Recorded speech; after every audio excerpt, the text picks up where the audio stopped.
ئازادی خوازی کوردستان بینەرانی عزیزی تەلەڤیزیۆنی کۆمەڵە و بەرنامەی ئێمە و بینەران ئەم کاتە و هەموو کاتێکتان باش. لە کاتێکدا لە ساڵی نوێی 1405 هەتاوی نزیک دەبینەوە کە سروشت بە شوێنەی بەرگی نوێ دەپۆشێت و نەورۆز دەبێتە هێمای سەرهەڵدان و نوێبوونەوە. ناوچەکەمان و وڵاتەکەمان بە بارودۆخێکی گەلێک هەستیار و پڕمەترسیداردا تێدەپەڕێت. ساڵی ڕابردوو بۆ خەڵکی ئێران ساڵی خۆڕاگری بوو لە بەرامبەر درەنگدەترین دەسەڵاتی سەردەم. بەڵام ئەمڕۆ لە کاتێکدا پێدەنینە ساڵی نوێوە کە سێبەری شومی شەڕ و ئاڵۆزیەکانی نێوان دەسەڵاتە ئیمپریالیستیەکان و کۆماری ئیسلامی زیاتر لە هەر کاتێک ژیان و ئاسایشی خەڵکی خستۆتە مەترسیەوە. ئێمە وەک هەمیشە جەخت دەکەینەوە کە قوربانی یەکەمی ئەم شەڕ و ململایەنیانە تەنها خەڵکی بێبەش و چەوساوی کوردستان و ئێرانن. لە دەستپێکی ساڵی نوێدا لە تەلەڤیزیۆنی کۆمەڵەوە وێڕای پیرۆزبایی گەرمی هاتنی نەورۆز و ساڵی نوێ بەڵێن نوێ دەکەینەوە کە دەنگی ڕاستەقینەی ئێوە و سەنگەری بەرگری لە مافەکانتان بین. ئێمە خوازیاری داهاتوویەکین کە تێیدا نەشەڕ هەبێت نە چەوسانەوە و نە دیکتاتۆری، داهاتوویەکی کە ئازادی و دادپەروەری کۆمەڵایەتی تێدا باڵا دەست بێت. نەورۆزتان پیرۆز، بەو هیوایەی ساڵی 1405 هەتایی بێتە ساڵی کۆتایی هێنان بە نەهامەتیەکان و سەرکەوتنی ئیرادەی جەماوەر. بەڵێ بینەرانی خۆشەویست، بەم جۆرە من ئەمڕۆ بەرنامەی ئێمە و بینەرانتان پێشکەش دەکەم لە جیاتی هاوڕێی خۆشەویست، هاوڕێی چاوان. من ئەمڕۆ ئەم بەرنامەیەتان پێشکەش دەکەم.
Şaşkın bir gün ölürsün, bir gün ölürsün.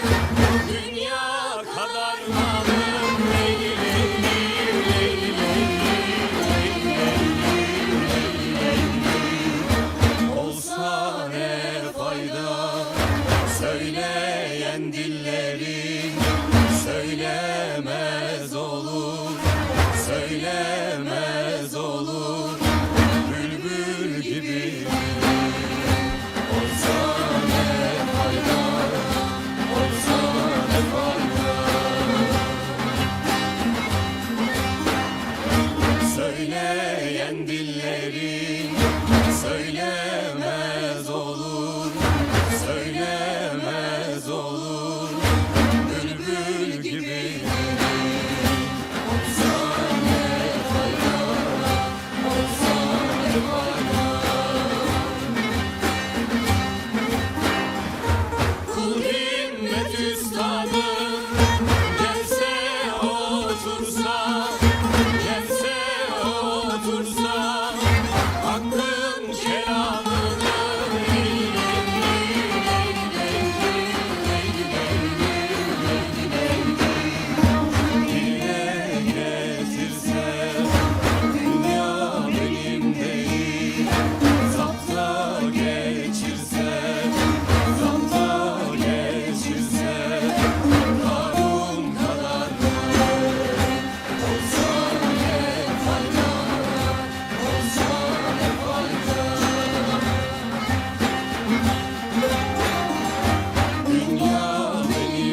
بەڵێ ئازیزان، نەورۆزی ئەم ساڵ لە ئێران و کوردستان بە گشتی ناوچەکە بە شێوەیەکی ترسناک لە نێوان ناگری شەڕێکی گەورەدایە، شەڕێکی کە دەبێ وەک شەڕی بەرژەوەندی جیهانیەکان پێناسە بکرێت، نە لەسەر داواکاری خەڵکە و نە خەڵک ڕۆڵیان تێیدا هەیە.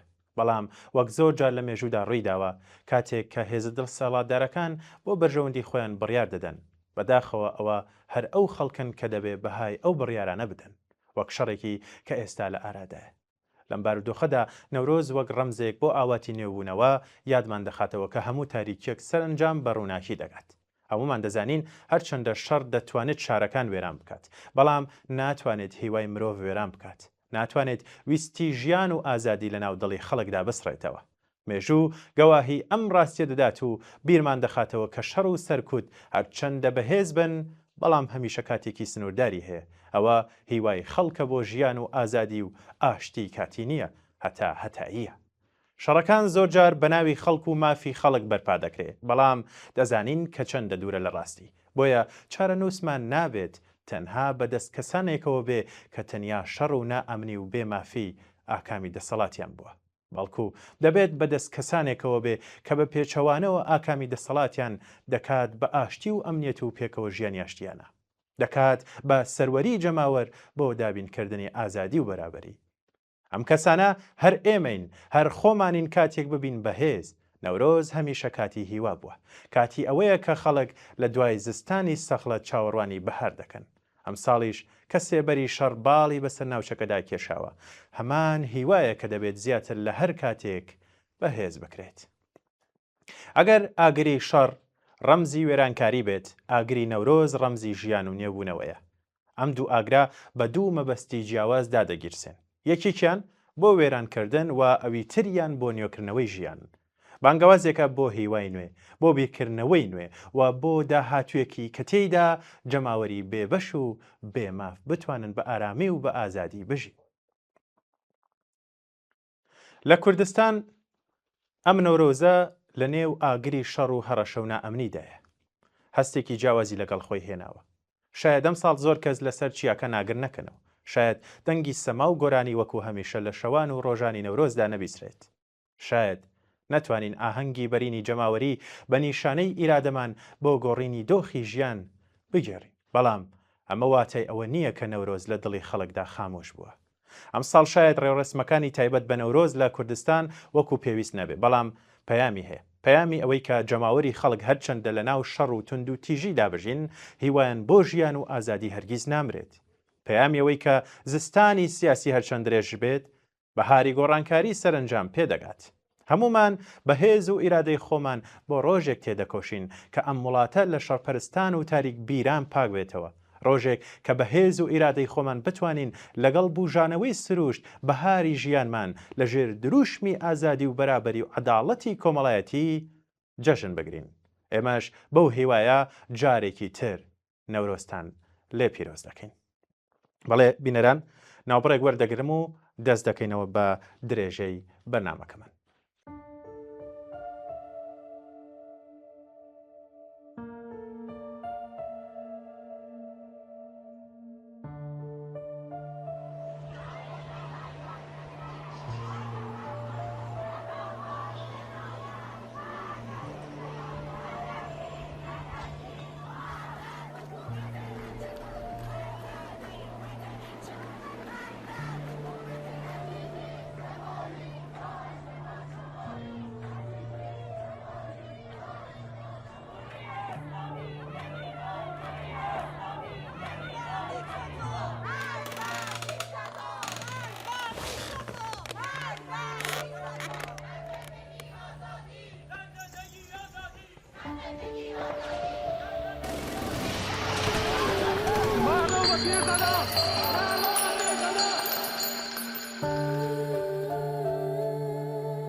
زندگی آزادی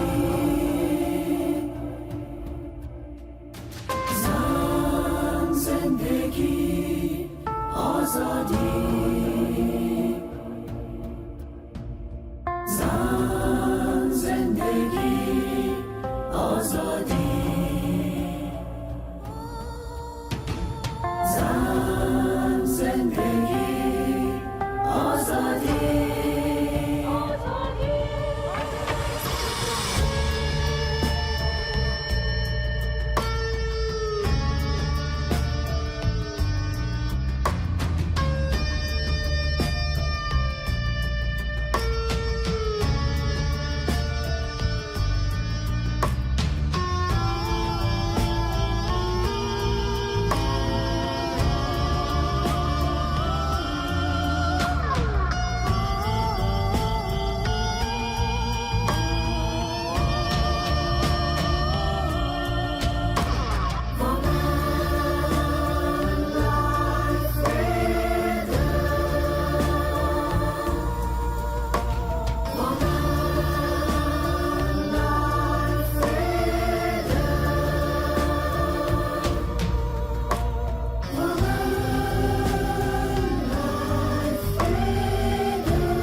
خشونت شما پایان و مرزی نداره.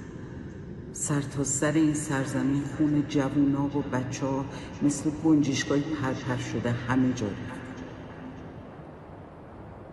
بچه ها میگفتن تو همین صفحه نشون دادم رفتن در سیستم مسلح بودن بچه تو میگوش تو سیستم و حکومتی که هیچ حد و مرز اخلاقی برای خاموش کردن صدای مخالفش نداره سراغ خانواده هاشون میرن. مرگ کیان 9 ساله معصوم تا ابد خواب بر چشماتون فراموش نمی‌کنی. هممونو فریب دادن. ما هنوز زنده ایم. تو تنها نیستی. یه روز آزاد میشی. الان دیگه باید روشن کنید کدوم ور جو ایستادید، یا با مردم یا با اینا. راه گریزی هم نداره دیگه، وسط بازی نداره. به خودتون رحم. یه روز نور به همه جا تاریخ میگه هیچ دیکتاتوری نمونده، خوب و بدش نموندن، شما هم میرید.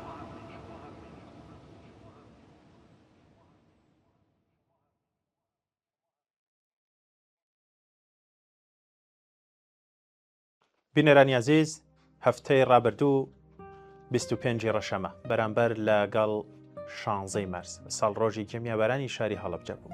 ساڵڕۆژی جنایەتێکی ترسناک کە نەک تەنیا لە یادەوەری خەڵکی کوردستان بەڵکو لە ویژدانی هەموو مرۆڤ ئازادی خوازیەکانی جیهاندا ماوەتەوە. لە ساڵڕۆژی کیمیابەرانی هەڵەبجەدا یاد و بیرەوەری سەرجەم گیان بە خەتکردوانی ئەم کارە ساتە بەرز ڕادەگرین و ڕێز لە ڕزگاری خوازان و ڕزگاربووان و بنەماڵە داغدارەکانیان دەگرین. یادی قوربانیانی کیمیابەرانی هەڵەبجە دەبێت بە زوندوی بمێنێتەوە، نەک تەنیا وەکو وە بیرهێنانەوەی تاوانێکی مێژووی، بەڵکو وەک ئاگادارکردنەوەیەکی جددی دژی شەڕ دژی چەکی کۆمەڵکوژ و دژی بێدەنگی لە بەرامبەر تاواندا. ئاواتی ئێمە جیهانێکە کە تێیدا هیچ شارێک دووبارە نەبێتەوە بە هەڵەبجە لە وێنەی هەڵەبجە، جیهانێک کە تێیدا خەڵک نەبنە قوربانی شەڕە کۆنەپەرستانە و دژە خەڵکیەکان، جیهانێک کە تێیدا ئاشتی ئازادی و یەکسانی و ئاسایش و خۆشگوزەرانی جێگەی شەڕ و سەرکوت و وێرانی بگرێتەوە.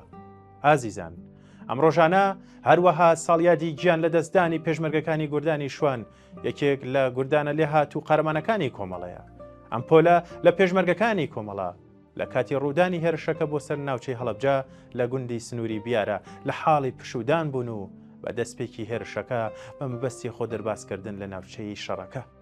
گوندەکەیان بەجێهێشت و ڕێگایەکیان بەرەو پشتی بەرەکانی شارگرتەبەر، بەڵام لەم ڕێگایەدا تووشی کێشە بوون. هیچ ڕێگایەک بۆ پێشمەرگەکانی گوردانی شوان نەمابووە جگە لە پاشەکشە بەرەو دەریاچەی سیروان. لەوەها دۆخێکدا بوو کە گوردانی شوان لە قامیشڵانەکانی تەنیشت دەریاچەکە لەگەڵ هێزەکانی ڕژیم تووشی شەڕ بوون و پێشمەرگە ماندوو بریندارەکان لە شەڕێکی سەخت و نابرابەردا تا دوایین فیشەکیان شەڕیان کرد.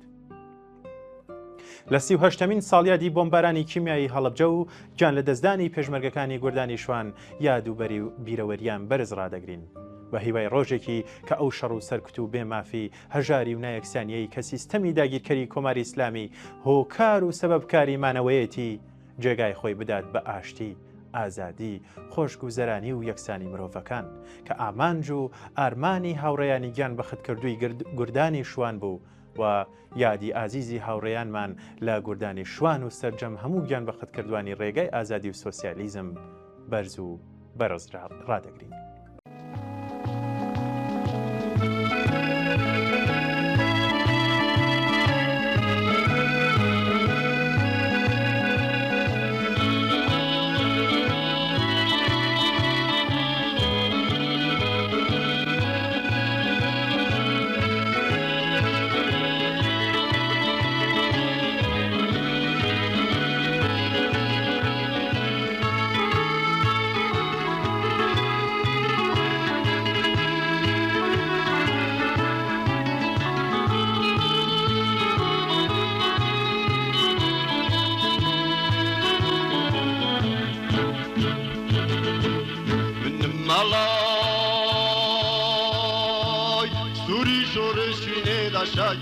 Zuri şorşine de şakele Baçake Lejre wala suram Surudi aşnabuna Vam ruba düşmün dakhini Ruba düşmün dakhini Min malay Zuri şorşine de şakele Zuri şorşine de şakele باچکه لجره و على صورم سرودی آشنبونه و امرو بادش من دخیلی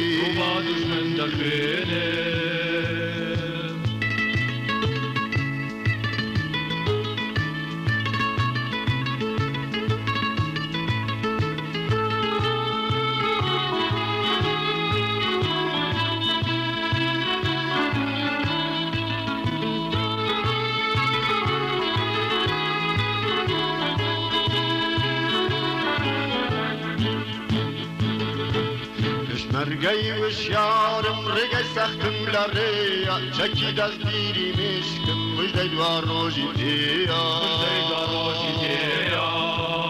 دست مرگی وشیارم رگی سختم لریا چکی دست دیری مشکم مجده دوار روشی تیا من دمالا Zuri şorşine de şakili Zuri şorşine de şakili Baçake Lejre ve ala suram Surudi aşnabuna Ve amru badüş min dakhini Ruba düş min dakhini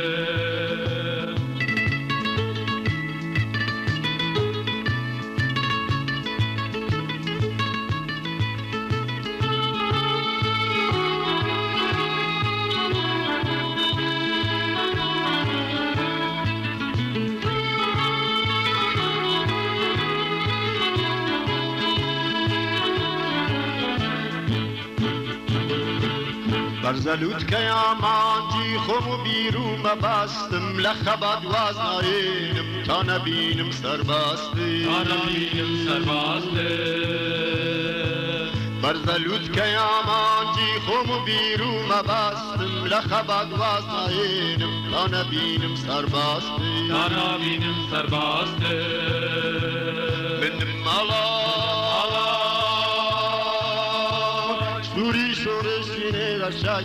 سووری شۆڕشینێ لە شاکێنێ من باچەکە لە ژێنەوە هاڵە سوورم سرودی ئاش نەبوونەوەم ڕووبا دژمن دەخوێنێ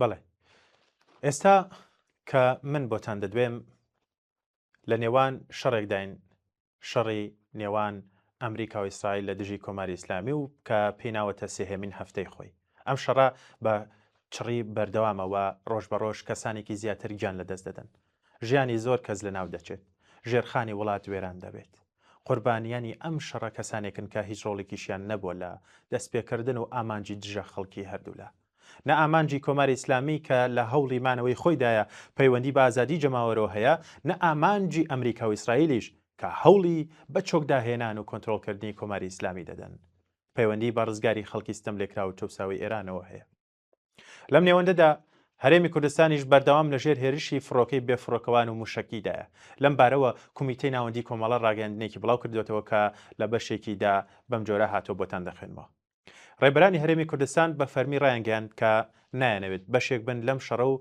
بێلایەنی خۆیان ڕاگەیاندووە بەڵام بەم حاڵەشەوە ڕۆژ نییە بە موشک و فڕۆکەی بێفڕۆکەوان هێرش نەکرێتە سەر شارە جیاجیەکانی هەرێمی کوردستان پاساوی ئەم هێرشانش بوونی بنکە ئەمریکیەکانە لە ناوچەکەدا ڕاستە بەشێک لە موشک و فڕۆکە بێفڕۆکەوانەکان بە بەرگری ئاسمانی خراونەتە خوارەوە بەڵام خودی سروشتی ئەو هێرشانە و تەقینەوەکان و دروستکردنی ئەو کەشنە ئەمنا ئارامی خەڵکی تێکداوە و گەورەترین فشار دەکەوێتە سەر منداڵان و بە ساڵە جوان و هاوڵاتیان بەگشتی لە بەشێکی تری ئەم ڕاگەاندنەدا هاتووەکە سەرڕای ئەوەش لە ماوەی ئەم شەڕەدا چەندین جار ئەو کەمپانەی کە خێزانە کوردەکانی تێدا نیشتەجێن بە هێرشی موشکی و فڕۆکەی بێفڕۆکەوان کراونتە ئامانج و ژمارەیەکیش گیانیان لەدەستداوە و یان بریندار بوون ئەمە هێرشێکی ئاشکرایە بۆ سەر ژیان و ئاسایشی ئەو خەڵکەی کە خۆیان بوونەتە قوربانی سەرکوتی کۆماری ئیسلامی و پەنایان هێناوەتە بەر ئەو ناوچەیە ئێمە ئەم هێرشانە بە توندرین شێوە ئیدانە دەکەین و چ ڕاستەوخۆ لەلایەن کۆماری ئیسلامی ئەنجام بدرێت یان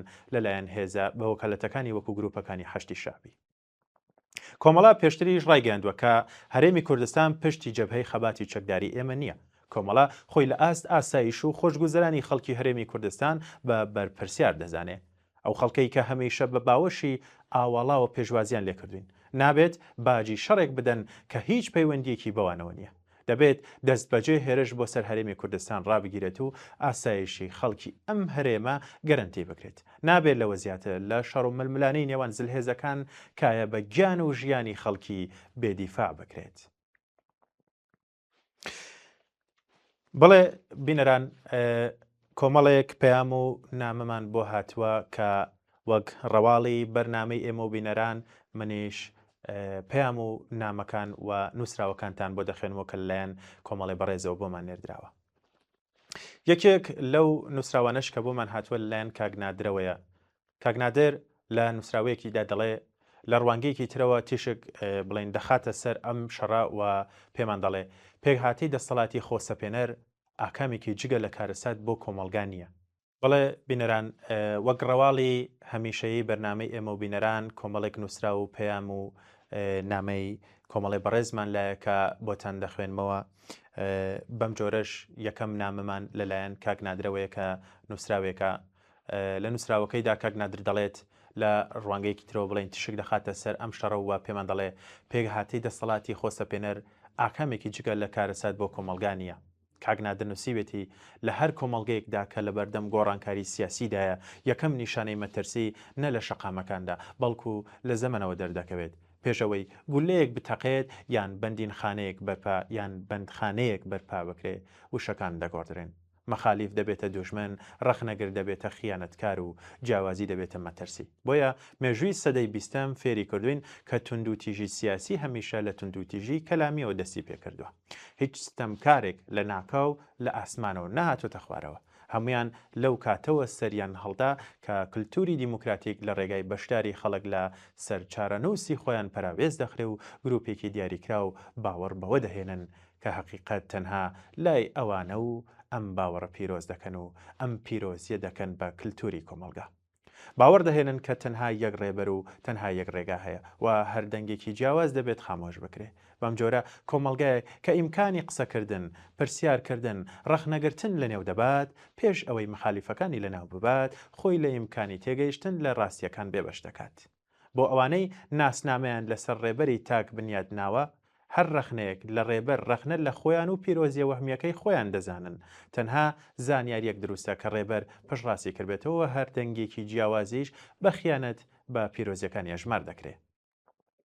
مێژووی جیهان پڕە لەو نمونانەی کە نیشانی دەدەن چۆن ئەم کللتورە کاتێک لەگەڵ دەسەڵاتی سیاسیدا تێکەڵ دەبێت دەبێتە کارەسات و کاتێکیش وەک دەسەڵات جێگیر دەبێت تەنها لە سەرکوتی ناوخۆییدا سنووردار نامێنێت، بەڵکو درەنگیان زوو بە شێوەیەکی شەڕ کوشتنی بە کۆمەڵ و وێرانی دەردەکەوێت چون جیاوازی ناشاردرێتەوە، ڕاستیەکان حەشار نادرێت و پرسیار و ڕەخنە بەری پێناگیردرێت. ئەوەی لە ماوەی ئەم 47 ساڵەی دەسەڵاتی کوماری ئیسلامیدا ڕوویدا و ئەوەی ئەمڕۆ بە شێوەی شەڕێکی ماڵوێرانکەر بەردەوامە، ئەنجامی هەمان ئەو سیاسەتانەیە کە لەسەر تاک دەنگی و لە ناوبردنی مخالیف و قۆرەخی حەقیقەت لەلایەن هەمان کللتورەوە بەڕێوە چووە. کاتێک ئیمکانی گفتوگۆ لە نێو دەچێت، مەیدان بۆ توندوتیژی کراوە دەبێ و چ لە گەڕەک و شەقامی شارێکدا بێت و چ لە پێوانەی شەڕێکدا هەمیشە لە یەک حاڵەوە دەست پێ دەکات یان لە یەک خاڵەوە دەست پێ دەکات ببورن. کەبکردنی دەنگی جیاواز بەرگرتن بە پرسیار و ڕەخنە. لە لۆژیکی ئەم جۆرە کللتورەدا هەمیشە ئەم تەسەورە هەیە کە بە کەبکردنی دەنگێک کێشەکە چارەسەر دەبێت.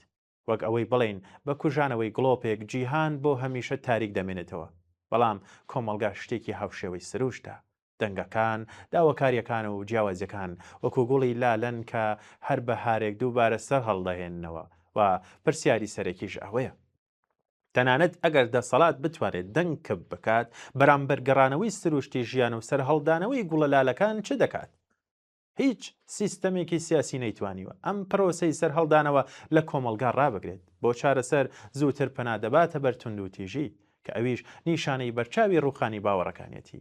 ئەزمموی ئێران و جیهان پێمان دەڵێت تەرکیزی دەسەڵات توندوتیژی تونتر دەکات، تەنانەت دەیکات بە ئەرکێکی نیشتیمانی. هەمان مێژوو پێمان دەڵێتیش کە ڕێبەری تاک بە هەر ناوێک و بە هەر نیەتێک لە کۆتاییدا ئازادی قوربانی دەکات. بۆ بەرگرتن بەم ڕەوتە و دووبارەبوونەوەی تەنها یەک ڕێگا هەیە، ئەویش بریتە لە ڕێبەرایەتی کۆمەڵایەتی.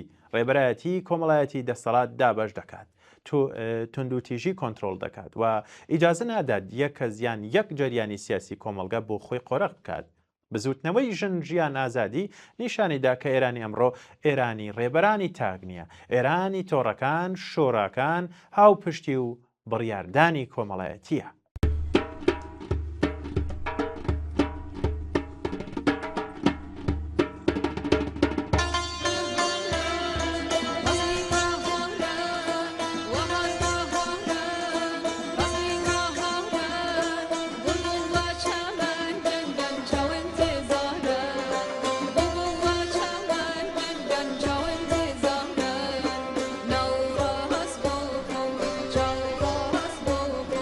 No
نوڕاست بۆ خۆم بەسەر سەرچووکی هێش نوڕاست بۆ خۆم چاوباست بۆ خۆم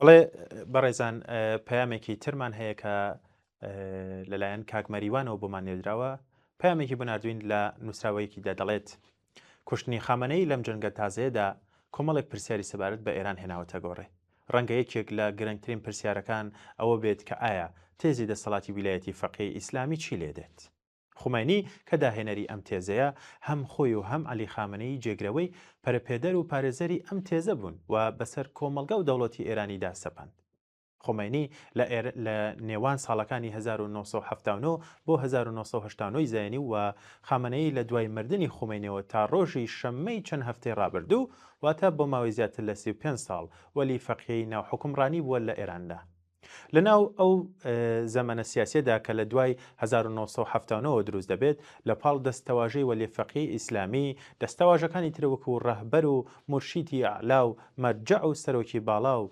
ئیمام بەکارهێنراوە و هەمووشیان ئاماژەیەک بوون بۆ ئەوەی کە ئەو کەسانە دەسەڵاتداری ژمارەیەکی ئێران بوون پێشنیار و ڕاو بۆچوونەکانیان حکمی یاساییان هەبووە و سەرجەمی سیستەمی حکومڕانیەکەش بەکردەوە بە دەوری تێگەیشتن و بۆچوون و ڕاو زەوق و سایکۆلۆژیای ئەوان دروستکرا و نەخشێنراوە لەژێر دەسەڵاتی ئەم دوو مرشید و ڕەهبەرە ئەعلایەدا سەدان هەزار مرۆڤی ئەو وڵاتە کوژراون و ژمارەیەکی گەورەش گیراون و لە زیندانەکان توندکران و سەدان هەزار مرۆڤ ڕاوندران و وڵاتەکان بەجێهێشت ئابووری وڵاتەکە وێران بوو بێکاری و ناومێدی بە هەموو کون و قوشبنێکی وڵاتەدا بڵاو بووە ژنان و ژیانی ژنان بەگشتی خرانە ژێر ڕەحمەت و زەوق و تێگەیشتنی ئەم مرشیدە عەلایەنە و ئەو یاسایانەوە کە ئەوان بەسەر ژیانی ژناندا سەپاندیان یاسایەک بەر لە هەموو شتێک کە سیاسەتی یان کەسایەتی ببورن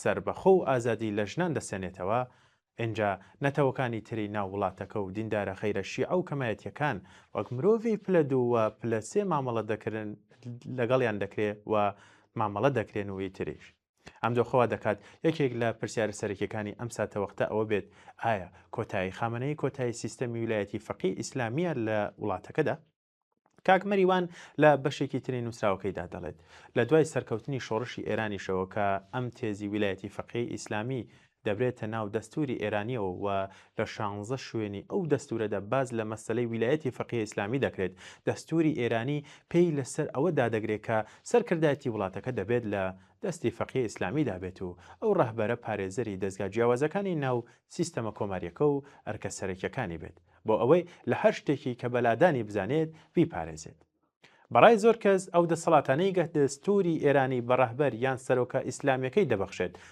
زۆر زیاترە لەو دەسەڵاتانەی دەستوری ساڵی 1906 لە ئێراندا بە شای ئێرانی دەبەخشی لەناو کە لە پووری شیعەدا شتێک هەیە بە ناوی ئیمامی معسووم ئیمامە شیعەکانی سەر بە ئەهلی بیت لە ئیمامی عەلیەوە تا ئیمامی مەهدی معسوومن و بە هیچ جۆرێک هەڵە ناکەن خەڵک نەک ناتوان ڕخنیان بگرن و ڕای جیاوازیان لە ڕای ئەو ئیمانانە هەبێت بەڵکو دەبێت گوێڕایەڵیان بن و ئیتاعاتیشیان بکەن هەندێک لە شیعەکان باوەڕیان وایە پێگەی ئەم ئیمامانە وەک پێگەی پێغەمبەران وایە خدا خۆی ئەوانی هەڵبژاردووە ببن بە ئیمام و پێشڕەوی مسلمانان بکەن و ئەم کەلەپورە دینیە لە زۆر سەرەوە دزە دەکاتە ناو ئەو کەلەپورە سیاسی لەگەڵ تێزی ویلایەتی فەقیهی ئیسلامیدا لە دایک دەبێت و دەبێت بە بەشێک لەو کلتورە سیاسی ویلایەتی فەقیهی ئیسلامی لەگەڵ خۆیدا دروستی دەکات خەڵک بەرامبەر بە بڕیارەکانی ڕەهبەرە حکومڕانەکە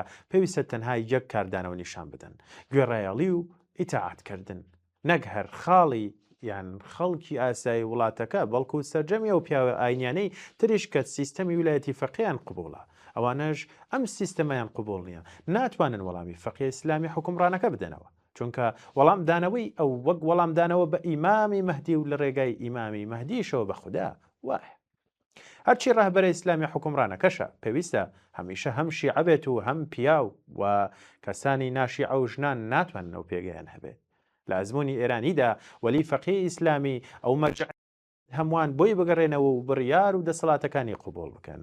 ئەو بارگایش کە هەیەتی بارگای مرشیدی ئەعلا بەهێزترین دەستگای ناوسەرجەمی حکومڕانیەکەیە. دەسەڵاتەکانیشی دەسەڵاتی هەمە جۆر و بەفراوەن و لە واقعدا بێ لێپرسینەوە و چاودێریکردنیش ئەم دەسەڵاتە زۆر لە دەسەڵاتی سەرۆک کۆماری ئێران زیاترە کە لە ڕێگای هەڵبژاردنەوە دەستنیشانیش دەکرێت. دەسەڵاتەکانی ڕێبەری ئەعلا لە یەکادا ئەم دەسەڵاتانە دەگرێتەوە بەرپرسیارەتی فەرماندەی گشتی هێزە چەکدارەکان، توانای ڕاگەیاندنی شەڕ، دامەزراندن و دەرکردنی نیوەی ئەندامانی ئەنجومەنی پاراستنی دەستور، مەجلس شورای نێحگابان، دانان و لابردنی سەرۆکی دەسەڵاتی دادوەری، دانان و لابردنی بەرپرسی پەخشی رادیۆ و تەلەڤیزیۆنی کۆماری ئیسلامی ئێران، دانان و لابردنی فەرماندەی گشتی سپای پاسداران، دانان و لابردنی فەرماندە باڵەکانی هێزە چەکدارەکان و هێزە ئەمنیەکان. لە ڕووی کردەییشەوە دەسەڵاتی ڕەهبەر زۆرجار تەنانەت ئەو دەسەڵاتانەشی تێپەڕاندووە. ڕەهبەر بۆ نمونە هەژمونی بەسەر پەرلەمانی ئێراندا هەبووە، هەژمونی بەسەر دەستگای سەرۆکایەتی کۆماردا هەبووە کە سەرۆک کۆمار خۆی بە هەڵبژاردن هاتۆتە سەرکار. خومێنی لە ساڵی 1970 زاینیدا ئەبولحەسەن بەنی سەدری یەکەمین سەرۆک کۆماری جمهوری ئیسلامی لە کارەکەی دوورخستەوە کە کاتێک بەنی سەدر سەرپێچی لە هەندێک لە ڕێنمایەکانی ئەو کردو. هیتر ڕەهبەریش تا نەمرێت جێگەی ناگیرێتەوە. ئەو دەسەڵاتانەی هەیەی هەتا مردن هەیەی، مەگەر نەخۆشی وای لێ بکات نەتوانێت بە وەرکانەی هەستێت. بەم جۆرە لەگەڵ تێزی ویلایەتی فەقی ئیسلامیدا فۆرمێک لە دیکتاتۆریەتی دینی دروست دەبێت کە لە مێژوودا کەم وێنەیە. دیکتاتۆریەتێکی داپۆشراو و بە مقدساتی دینی و بە قسەکردن بە ناوی خودا و پێغەمەر و ئیمامی غایب و ئیسلامیەوە. نووسەر واتە کاک مەریوان لە بەشێکی کۆتایی قسەکانیدا دەڵێت پرسیاری بەشێکی ئەمڕۆکەی کۆمەلگای ئێران ئەوەیە کە ئایا نەمانی خامنەیی نەمانی ئەم تێزە و نەمانی ئەم سیستەمەیە کە لەو تێزەوە سەرچاوە دەکرێت، نەمانی خامنەیی هەنگاوێک نەبێت بەرەو لە گۆڕنانی تێزی ویلایەتی فەقی ئیسلامی هیچ مانایەکی نابێت.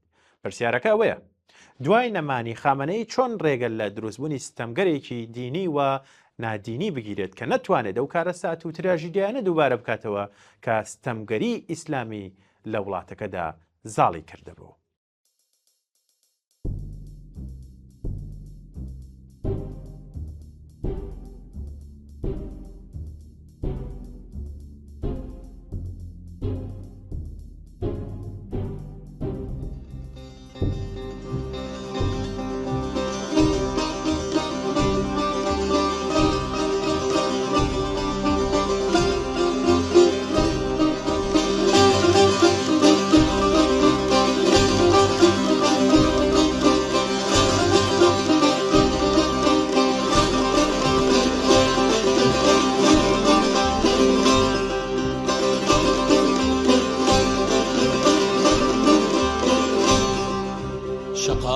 شەقام کۆڵان بە کۆڵان ژینا زیندووە دلێر و جوان ڕەمزی خەباتە دڵپڕاواتە هاواری ژنە دژدە سەڵاتە بەدوو تەوێڵم ئەی پەریزادە کۆڵان بە کۆڵان جادە بە جادە لاچکەکەت لەسەر جادە بەلادە ژینەی چاوجوان ئەگریجت لەسەر کوڵمت بەلادە ژینەی چاوجوان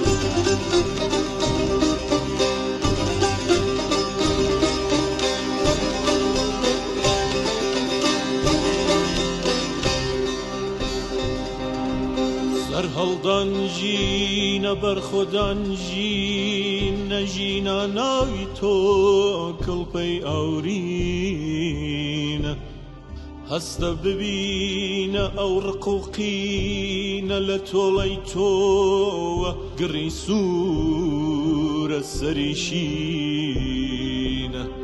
سەر هەڵدان ژینە بەرخۆدان ژینە لە دوو تا هاتون گەلی ئازادە کۆڵان بە کۆڵان جادە بە جادە ژینە چاوکەژە لەچکەکەت لادە لە چەکلادە ئەگریجت لەسەر کوڵمت بەلادە لە چەکلادە بە دوو تا هاتون گەلی بندەستان کۆڵان بە کۆڵان جادە بە جادە ژینە چاوکەژە لشك كدلادا لتشقلادا أقري جلاسة كل من بالادا لتشقلادا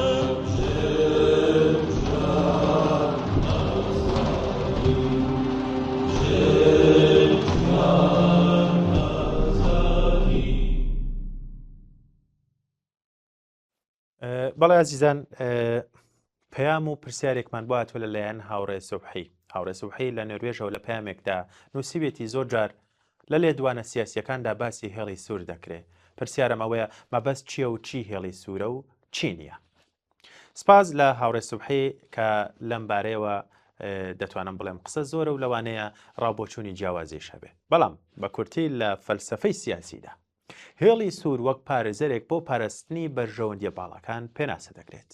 بەڵام جیاوازیکی گەورە و یەکلاکەرەوە هەیە لە نێوان هێڵی سوور وەک ئامانجێکی نەگۆڕ و وەک تاکتیکێکی نەگۆڕ کاتێک هێڵی سوور دەخینە ناو ئەم استراتیژیەوە مەبەستمان پاراستنی ناوڕۆک و جەوهەریمانەوە و گەیشتن بە ئامانجمانە. بەڵام کاتێک لە ڕێگای گەیشتن بەم استراتیژیەوە هێڵی سوور دادەنین لە ڕاستیدا سیاست لە هونەری ممکنەوە دەگۆڕین بۆ کاری ناممکن.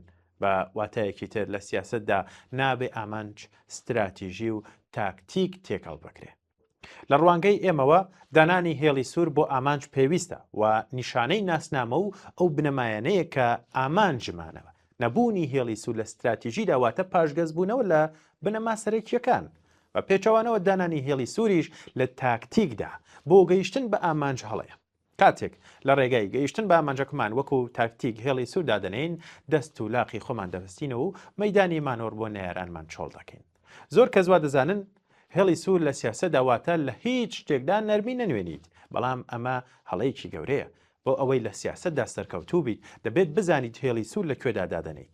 دانانی هێڵی سوور لە چۆنێتی گەیشتن بە ئامانج نیشانەی ترسی سیاسیە نەک هێز و هێزی ڕاستەقینە لەوەدایە کە هەموو ڕێگاکان بە کراوەی بێڵیتەوە تەنها بۆ ئەوەی بگەیتە ئەو تاکە خاڵی کە مەبەستی سەرەکیتە و سازشی لەسەر ناکرێت. بۆ نمونە باوای دابنین کاتێک ئامانجی حیزبێکی سیاسی لە کوردستان دابینکردنی مافی چارەی خۆنووسینە گەیشتن بۆ ئامانجە بۆ ئەو حیزبە دەبێت ببێتە هێڵێکی سوور.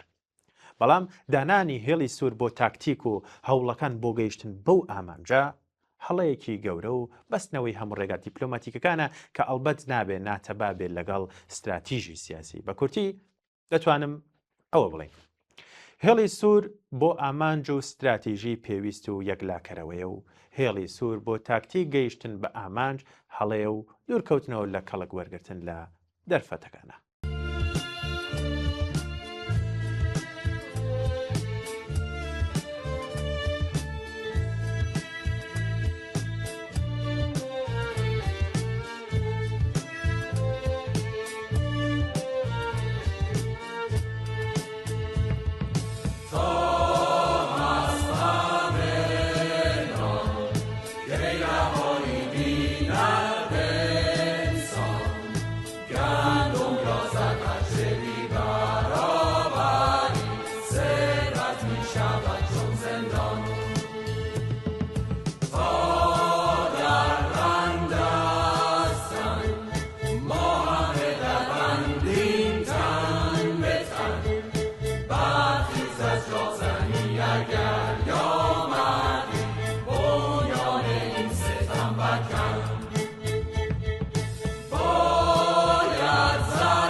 بەڵێ بینەران نووسراوێکی ترمان هەیە کە لەلایەن کاکسامانەوە بۆمان هاتووە.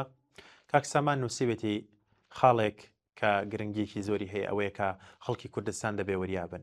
بارودۆخی ئێران زۆر ئاڵۆزە و گۆڕانکاریەکان لەوانەیە بە شێوەیەکی زۆر خێرا ڕوونەدەن و بابەتی ڕووخانی ئێرانیش زۆر بەخایەنێت. پێویستە خەڵکی کورد بە هۆشیاری و بە شوێنەی مامەڵە بکەن و هەوڵ نەدەن پێش ڕووداوەکان بکەون. ئەگەر لە ناوچەکانی تری ئێران شەڕی چەکداری یان گۆڕانکاریەکی گەورە دەستی پێکرد، ئینجا دەتوانن بەپێی بارودۆخەکە هەڵوێستی خۆیان دیاری بکەن. هەر کاتێک دەسەڵاتی ناوەندی ئێران لە ناوچەکانی دەرەوەی کوردستان لاواز بوو یان ڕووخا، لەو کاتەدا ڕووخانی ڕژێمی ئێران لە کوردستاندا بابەتی چەند سەعاتێکە. لە غەیری ئەوەدا لەوانەیە قورسایی زۆر بکەوێتە سەرشانی خەڵکی کوردستان کە خۆی بۆ ئامادە نەکردووە. مەبەستمە بڵێم ئەو دەنگۆیی کە هێزی پێشمەرگە جوڵەی پێدەکرێت ئێستا بەلەبەر چاوگرتنی وردی دۆخەکە لە جێگەی خۆیدا نییە. دیارە یەکگرتووی و هاوپشتی خەڵکی کورد بابەتێکی چارەنووسازە. لە ڕۆژهەڵات حیزب و ڕێکخراوی سیاسی جیاوازن، ئەمە شتێکی یاسایی و بابەتێکی تەندروستە بۆ کۆمەڵگایەکی دیموکراتیک لە داهاتوودا. دوای ئەوەی کوردستان ئازاد بوو، دەتوانرێت بە شێوەیەکی دیموکراتیک و لە ڕێگای هەڵبژاردن بڕیار بدرێت کێ و چۆن وڵاتەکە یان ناوچەکە بەڕێوە دەبات. بەڵام لە ئێستادا پێویستترین شت هاوکاری هەموو هێزەکانە بۆ ئازادکردنی کوردستان و دابینکردنی هەلومەرجی لەبار بۆ سلماندنی ئیرادەی خەڵکی کوردستان. زۆر سپاس بۆ کاک زامانیش. نامێکی ترمان هەیە کە لەلایەن کاک قاسمەوە بۆمان هاتووە. کاک قاسمیش لە نووسراوەکەیدا دەڵێت جارێ با لە پێشدا ئەوە بڵێم کە مێژوو سەلماندوێتی کە لە لۆژیکی ریال پۆلۆتیکدا گیانی مرۆڤەکان و ناسنامەی نەتەوەیەک تا ئێستا تەنها وەک کارتێک بۆ یاری لە شەترەنجی دەسەڵات بەکار هاتوون. من هەرگیز دژ بەوە نیم کە لە بەرامبەر ستەمدا بوەستم و بەشداری لە شەڕی ڕزگاریدا بکەم، بەڵام نیگەرانیەکەم کە ڕیشەی لە ڕاستیە تاڵەکانی مێژوودایە. لێرەدا هەموو جارێک ئەم پرسیارە لە خۆم ئەەکەم کە بۆچی هەموو کات خوێنی ئێمە مەیدانەکان سوور دەکات، بەڵام واژۆی کەسانی تر دەچێتە ژێرگرێ بەستەکان. بۆچی لە عێراق پاش ئەو هەموو کۆمەڵکوژیە و دەیان ساڵ تێکۆشان مافی سەرەتایەکانمان واتە تەنانەت موچەی مانگانی کارمەندەکانمان هێشتا کارتێکی یاریە کە بڵین لە بینی سیاسیەکانی حکوومەتدا. هێشتا دەبێ بودجەی سەرەتایی ژیان لە بەغدا داوا بکرێت. ئێمە وەک خەڵکی کوردستان چەندین جار سلماندومانەکە لە هێڵی پێشەوەی تێکۆشان لە دژی فاشیزم و تێرۆریزمدا ڕاوەستاوین. کاتێک جیهان لە هیولای داعشدا دەلەرزی، ئەوە کوڕان و کچانی ئێمە بوون کە لە ڕۆژئاوا بە کەمترین ئیمکانات مەزنترین سەرکەوتنیان تۆمار کرد. بەڵام چی بوو؟ لە ڕۆژاوا پاش ئەو هەموو فیداکاریە ئەمڕۆ شاهیدی ئەوەین کە خاوەنتون ڕەوترین کارنامەی وەکو جۆلانەی لەسەر کورسی دەسەڵات دادەنیشن و کوردەکانیش هێشتا لە نەدڵنیایی و مەترسیدا ماونەتەوە. ئەمڕۆ کە دووبارە تەپڵی جەنگ لە سنووری ئێران لێدراوە و بەڵێنی پڕزەرق و بەرقی پشتیوانی بەگوێ دەگات، ترسەکەم لە دووبارە بوونەوەی خیانەتێکی سیستەماتیکیە. نیگەرانم کە دووبارە لە هێزە حیزب و بڵێن هێزی حیزب و گەنجانی کوردستان بۆ تێکشکاندنی پێگاتەیەک کە کەڵک وەربگرن و پاشان کاتێک تەقەوەستا کوردستان وەکو وێرانەیەک جێبهێڵن تا لەسەر جەستەی ئازادی مامەڵە بکەن. سیاسەتی پیسی نێودەوڵەتی هەموو کات لە ئێمەی کورد پاڵەوانی جەنگی دروست کردووە تا مەجبور نەبێت ئێمە وەک هاوڵاتی سربەخۆیان خۆ بەڕێوەبەر قوبوڵ بکات. کاتێک لە ژێر زەختی دۆلارەکانی نەودا بەرژەوەندی هێزەکان دێتە ئارەوە، ئەو کات ترەمپ یان ئەوانی تر جیهان وەکو بەستێنی سات و سەودا دەبینن و ئارمانی نەتەوەیەک بۆ هەبوونی ناسنامە و خاک بۆ ئەوان تەنها کارتێکی یاریە کە کاتێک بە ئامانجەکانیان گەیشتن بایەخێکی نامێنێت بۆیان. من دەڵێم ئەگەر قەرارە دووبارە لە مەیدانی شەڕدا ئامادە بین، ئەم جارە نابێت ببینە پیادە نظامی هیچ لایەنێک. ئێمە تەنیا پیادە نظامی بزوتنەوەی شۆڕژگەڕانی کوردستانین و بەرژەوەندی باڵی ئەو بزوتنەوەیە ڕێنمایی چالاکیمانە نامان هەوێ. ڕۆڵەکانمان مەیدانەکانی مین پاک بکەنەوە بۆ ئەوانەی کە سبینێت تەنانەت ناویشمان لە نەخشەکانیاندا ناناسن. دادپەروەری قوربانی مامەڵەیەکی کاتی ناکەین. خەڵکی کوردستان مافی ئەوەی هەیە خاوەن ئیرادەی خۆی بێ، نەک ئەوەی کە دووبارە لە بنبەستی جوگرافی و سیاسی زلهێزەکاندا ئاوەتەکانی پشتگوێ بخرێت. مێژووی ئێمە پڕ لە سەرکەوتنی سەربازی و شکستی سیاسیە. نابێ ڕێگا بدەین بە هیچ بیانوێک خوێنی ڕۆڵەکانمان لە پێنا و پاراستنی ئەمنیەتی زلهێزەکان و دەسەڵاتی ئەواندا بەفیڕۆ بڕوات. نیگەرانیەکانمان لە لێکدانەوەیکی سیاسی ئەولاترە. ئەمە هاوار و داخوازی خەڵکێکە کە دەیان ساڵ لە مەیدانی بێبەزەی سیاسەتی جیهانیدا دەبنە قوربانی. جارێکی تر ئەزمونە تاڵەکان دوو پات ناکەینەوە. بەڵێ بینەران، ئیتر ڕوونا کە ستراتیژی واشنتۆن نە لەسەر بنەمای ئازادی یان دیموکراسی، بەڵکو لەسەر بنچینەی پەیوەستکردنی زۆرم لەی ئێرانە بە بلۆکی ڕۆژاوە لە بەرامبەر چین و رووسیا بنیات نراوە. ئەوان هەمان ئەو سیناریوەی ڕەچاو دەکەن کە بەرامبەر بە فەنزوێ لە بەڕێوەیان برد. پرۆژەیەکی کە ئامانجەکەی نەمافی مرۆڤ بەڵکو کۆنتترۆلی سەرچاوەکانی سەروەت و تەسلیمکردنی جوگرافیای سیاسی ناوچەکە بە ئیرادەی خۆیانە. لەم نێوەندەشدا کوردستان تەنها وەک ئەمرازی زەخت بۆ گۆڕینی ئاراستی دەسەڵات لە تاران سەیری دەکرێت و ئەو کاتەی کە ڕژێمی گونجاو بۆ ئەم ستراتیژە سیاسیە لە ناوەندەوە هاتە سەرکار، داواکاریەکانی ئێمە لە کوردستان یەکەم قوربانی دەبێت. هەڵوێستی ئێمە نە پاسیف بوون و نە پشتبەستن بە هێزە بیانیەکانە. ئێمە لەسەر ڕێگای سێهەم پێدا دەگرین. ئەم ڕێگایە لە هۆشیاری و ڕێخستنی هێزیشیان و مافی کۆمەڵگەواتە کرێکاران، ژنان، مامۆستایان، لاوان و نەتەوەکان تێدەپەڕێت. لە ئەگەری ڕووداوی هەر جۆرە قەیرانێک یان و ئاڵوگۆڕ لە جوگرافیای دەسەڵاتدا ئێمە چاوەڕوانی بەخشین لە پایتەختەکانی جیهان ناکەین. ستراتیژیمان پشتبەستنە بەهێزی وشیار و ڕێکخراوی جەماوەری بۆ پاکردنەوەی کوردستان لە پاشماوەی داگیرکەران و جێبەجێکردنی ئیرادەی ڕاستە و خۆی خەڵک لەسەر چارەنووسی خۆیان.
ماڵئاوایی لە ژیانی هاوڕێ لوتفوڵڵا سەراوەرە.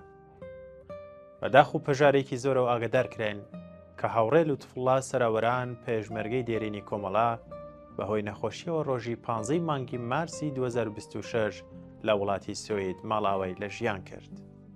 هاوڕێ لوتفوڵڵا سەراوەران لە ساڵی 1935 زاینی لە بنەماڵەیەکی هەژاری شاری سنا لەدایک بوو. بەهۆی هەژاری بنەماڵەکەی ژیانی منداڵی و تازەلاوی هاوڕێ لوتفوڵڵا بە دژواری گوزەرا و ئەم ساڵانەی ژیانی بەکارکردن بۆ دابینکردنی بژێوی ژیانی خۆی و بنەماڵەکەی تێپەڕ بوو. هەر لە سەرەتای تەمەنی لاوێتیەوە ڕووی کردە خەباتی سیاسی و پێش لە ڕاپەڕینی ساڵی 1357 لە ئێران چەندین جار لە لایەن هێزەمنیەکانی ڕژێمی پادشایەتیەوە دەست بەسەر کرا. وێڕای ئەم گوشارە بەردەوامە هاوڕێ لوتفوڵڵا لە خەباتی سیاسی پاشگەز نەبووە و لەگەڵ سەرهەڵدانی ڕاپەڕینی ساڵی 1357 لە دژی دەسەڵاتی پادشایەتی چالاکانە لەو ڕاپەڕینەدا بەشداری کرد. لەم سەردەمەدا هاوڕێ لوتفوڵڵا خەباتی سیاسی خۆی بە کۆمەڵە گرێدا و دواتر بوو بە پێشمەرگەی کۆمەڵە.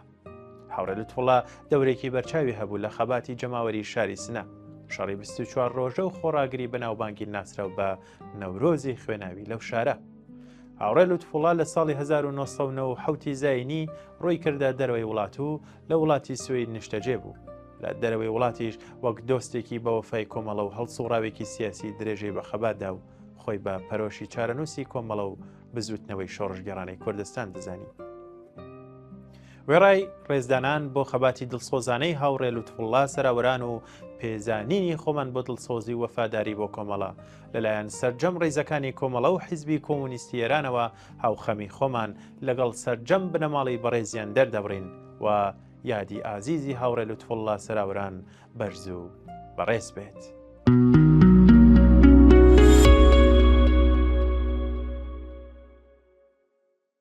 بەڵێ بینەران، لێرەدا هاتمە کۆتایی بەرنامەی ئەم جارەی بەرنامەی ئێمە و بینەران، بەرنامەکەی خۆتان.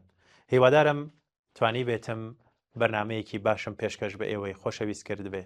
من لە کۆتاییە سپاسی هەموو لایەکتانەکەم کە تاوەکو کۆتایی ئەم بەرنمەیەش لەگەڵمان نابوون. تاوەکو بەرنمەیەکی تر کات و ساتێکی باش بۆ هەموو لایەکتان. جارێکی تریش نەورۆز لە هەموو لایەکتان پیرۆز بێت.